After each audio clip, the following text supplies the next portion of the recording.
Assembly budget సమావేశాలు ప్రారంభమయ్యాయి. కాసేపట్లో ఉభయ సభలను ఉద్దేశించి గవర్నర్ అబ్దుల్ నజీర్ ప్రసంగించనున్నారు.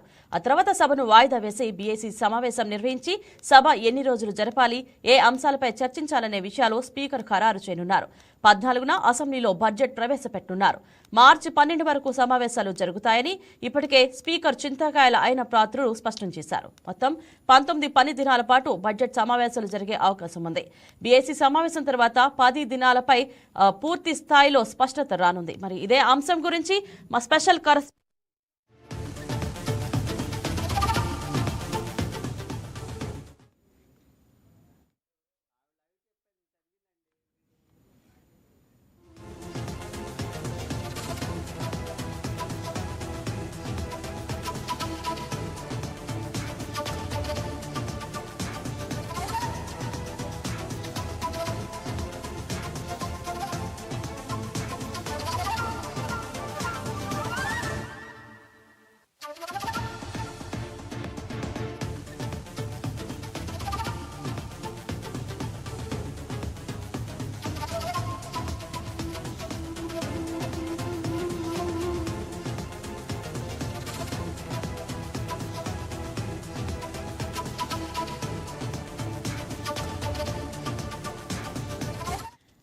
దీనిపై మరింత సమాచారం మా ప్రతినిధి సుష్మా లైవ్ లో అందిస్తారు. Good morning Sushma. ఇవాళ ప్రారంభమైన బడ్జెట్ సమావేశాల ప్రాముఖ్యత ఏమిటి సుష్మా? ఇంద్రజ, ఇప్పుడు ప్రస్తుతం అయితే మనము ఇక్కడ వెంకటాపాలెంలో ఎన్టీఆర్ స్టాచ్యూ దగ్గర ఉన్నాము. ఈ రోజు అసెంబ్లీ మొదలయ్యే ముందు సీఎం చంద్రబాబు నాయుడు గారు కానీ అలాగే ఇక్కడ మిగతా ఎమ్మెల్యేలంతా కూడా ఇక్కడ ఎన్టీఆర్ గారిని దర్శించుకుని పూలమాలను సమర్పించి ఇక్కడ నుంచి అసెంబ్లీకి బయలుదేరనున్నారు. మనం ఇప్పుడే చూడొచ్చు లైవ్ లో చంద్రబాబు నాయుడు గారు ఇప్పుడే రావడం జరిగింది. మనం విజువల్స్ లో అయితే చూస్తున్నాము. ఇప్పుడే చంద్రబాబు నాయుడు గారు రావడం జరిగింది. ఇక్కడ ఎన్టీఆర్ గారిని ఒకసారి ఆయనకి పూలమాలలు వేసి ఇప్పుడు ఇక్కడ నుంచి సీఎం తో సహా మిగతా ఎమ్మెల్యేలంతా కూడా అసెంబ్లీకి బయలుదేరనున్నారు. 10:30 గంటలకి గవర్నర్ ప్రసంగం కూడా ఉంటుంది.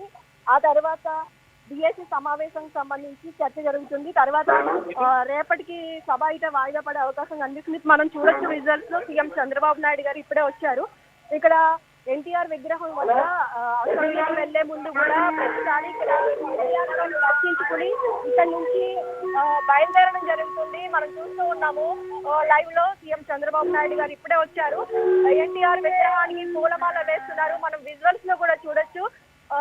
ఇప్పుడు ఇక్కడ ఈ కార్యక్రమం అనంతరం అయితే సీఎం చంద్రబాబు నాయుడు గారితో సహా అందరూ ఎమ్మెల్యేలు కూడా అసెంబ్లీకి అయితే బయలుదేరనున్నారు. మనం చూడొచ్చు సీఎం చంద్రబాబు నాయుడు గారు అయితే ఎమ్మెల్యేలు అచ్చెన్నాయుడు గారు, అలాగే నారాయణ గారు, మినిస్టర్ నారాయణ గారు, అలాగే భాష్యం ప్రవీణ్ గారు, ఇలా వీళ్ళంతా కూడా సీఎం చంద్రబాబు నాయుడు గారు ఎన్టీఆర్ విగ్రహం వద్దకు అయితే వెళ్ళారు.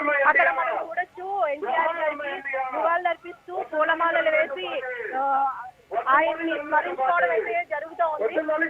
మనకి లైవ్ లో అయితే విజువల్స్ సీఎం చంద్రబాబు నాయుడు గారు ఇప్పుడే వచ్చారు.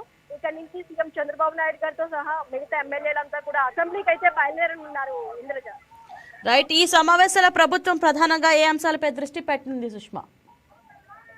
ఈసారి బడ్జెట్ సమావేశాలు 14వ తేదీన బడ్జెట్ సమావేశాలు జరగనున్నాయి.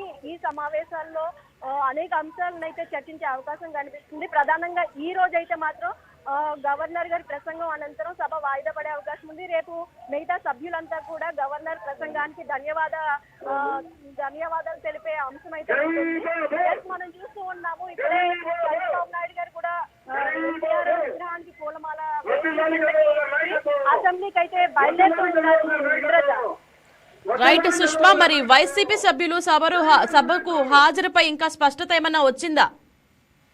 వైసీపీ వాళ్ళైతే ఈ రోజు 11 మంది కూడా అసెంబ్లీకి హాజరయ్యే అవకాశం కనిపిస్తుంది. వారు చెప్తూ ఉన్నారు ఇవాళైతే హాజరు అవుతాము అని చెప్పి అయితే చెప్పడం జరిగింది. అంటే మరి ఈ ఒక్క రోజే వస్తారా లేదంటే కంటిన్యూ అవుతారా అనేది అయితే వేచి చూడాల్సిన పరిస్థితి ఉంది. 11 మంది ఎమ్మెల్యేలు అయితే ఇప్పుడు ప్రస్తుతం అయితే ఇవాళ వస్తున్నామని చెప్పడం జరిగింది. అలాగే మనం చాలా మంది మాట్లాడుతూ ఉన్నారు. ఇందాక మనతో సవిత గారు కూడా మాట్లాడారు. వారికి వెల్కమ్ కూడా చెప్పారు. వైసీపీ వాళ్ళంతా కూడా రావాలి, అసెంబ్లీకి వచ్చి ప్రజా సమస్యలను చర్చించాలి, మేము వెల్కమ్ చేస్తున్నాం, చాలా మర్యాదగా సభ జరగనుందని అయితే ఆవిడ చెప్పడం జరిగింది. అలాగే ఇప్పుడు ప్రజల సమస్యల్ని అసెంబ్లీలో చర్చిస్తేనే బాగుంటుంది, ప్రతిపక్షం లేదు అని చెప్పి వారు రావకుండా ఉండడానికి కూడా టీడీపీ నేతలు అయితే వ్యతిరేకిస్తూ ఉన్నారు. ప్రజలు ఇచ్చిన ప్రతిపక్షం అది 11 మంది ఎమ్మెల్యేలుగా అయితే సభకి రావాల్సింది అయితే వారు చెప్తూ ఉన్నారు. రైట్, రాష్ట్ర ఆర్థిక పరిస్థితిపై సభలో ఎలాంటి చర్చ జరగనుంది?